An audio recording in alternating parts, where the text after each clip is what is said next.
ഇന്ന് നമ്മൾ ചെയ്യാൻ പോകുന്നത് ഒരു ഫിഷ് ഫ്രൈ ആണ്. ആവോലി സ്പെഷ്യൽ ഫ്രൈ.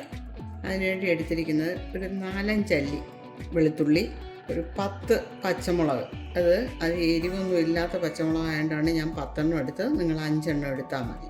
3 ടീസ്പൂൺ നാരങ്ങാനീര്, 1 കപ്പ് മല്ലിയില ചെറുതായിട്ട് അരിഞ്ഞത്, പിന്നെ ആവശ്യത്തിന് ഉപ്പ്.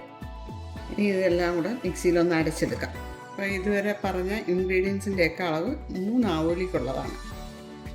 ആവോലി വെട്ടി കഴുകി വൃത്തിയാക്കി ഇതുപോലെ വരഞ്ഞെടുത്തിരിക്കുകയാണ്. മറുഭാഗവും ഇതുപോലെ തന്നെ. ഇങ്ങനെ ഫ്രൈ ചെയ്യുന്ന ഇത് ഡീറ്റെയിൽഡായിട്ട് പറയുന്നത് യങ്സ്റ്റേഴ്സിന് പ്രയോജനമായിരിക്കും.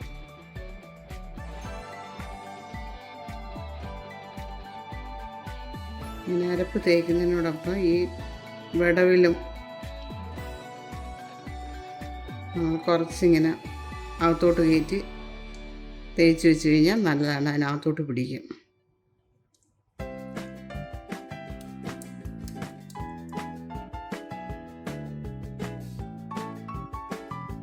പിന്നെ ഇതിൻ്റെ ഈ ഉൾഭാഗമില്ലേ, ഇതുപോലുള്ള ഭാഗത്ത് അവിടോട്ടും ഇങ്ങനെ തേച്ച് വയ്ക്കണം. എൻ്റെ തലയുടെ ഈ ഭാഗം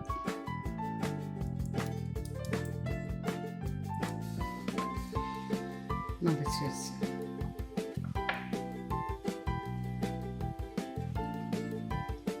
ആവോലി ആയതുകൊണ്ട് അതിനകത്ത് പച്ചമുളക് ഇതുപോലെ ഉള്ളതായതുകൊണ്ട് അരച്ച് കഴിഞ്ഞാൽ അത്ര അങ്ങ് ചേർന്നരയത്തില്ല.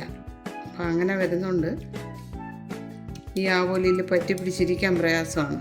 നമുക്കിങ്ങനെ ഒന്ന് പൊതിഞ്ഞ് വയ്ക്കാം.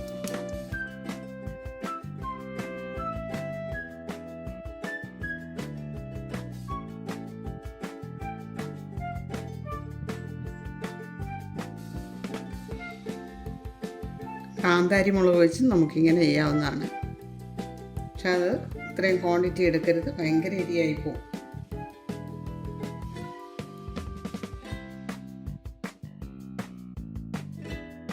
ഇനിയുള്ള ഫിഷും ഇതുപോലെ തന്നെ ചെയ്യാം. അരമണിക്കൂർ അത് കഴിഞ്ഞ് ഫ്രിഡ്ജിൽ വെച്ചിട്ട് വേണം എടുക്കേണ്ടത്. അരമണിക്കൂർ കഴിഞ്ഞ് ഫ്രിഡ്ജിൽ നിന്ന് മീനെടുത്ത് വെളിയിൽ വെച്ചിട്ടുണ്ട്. ഇനി നമുക്ക് സ്റ്റൗ ഓണാക്കി ഫ്രൈ ചെയ്യാം. ഫ്രൈ ചെയ്യാൻ എടുക്കുന്നത് സൺഫ്ലവർ ഓയിലാണ്.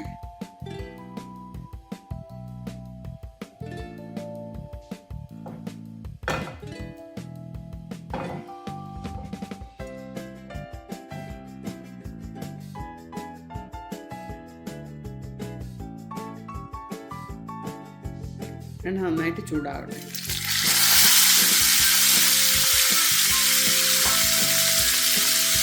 ഈ തീ കുറച്ച് വയ്ക്കാം.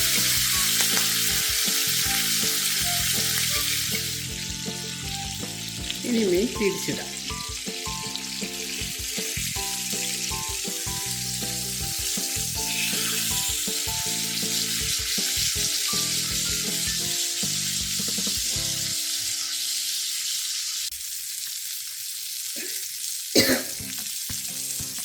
ഇങ്ങനെ ഫിഷ് റെഡിയായി. ഇനി നമുക്ക്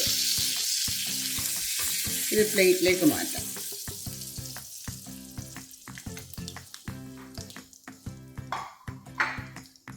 ബാക്കിയുള്ളത് ഇതുപോലെ തന്നെ ഫ്രൈ ചെയ്തെടുക്കാം.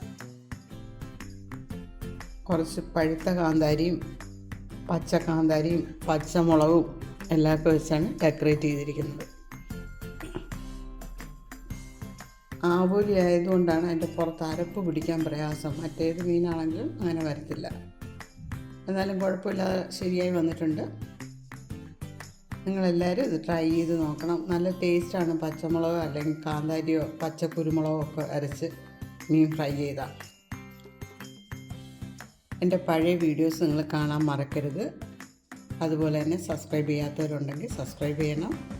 Please like, share and subscribe. Thank you.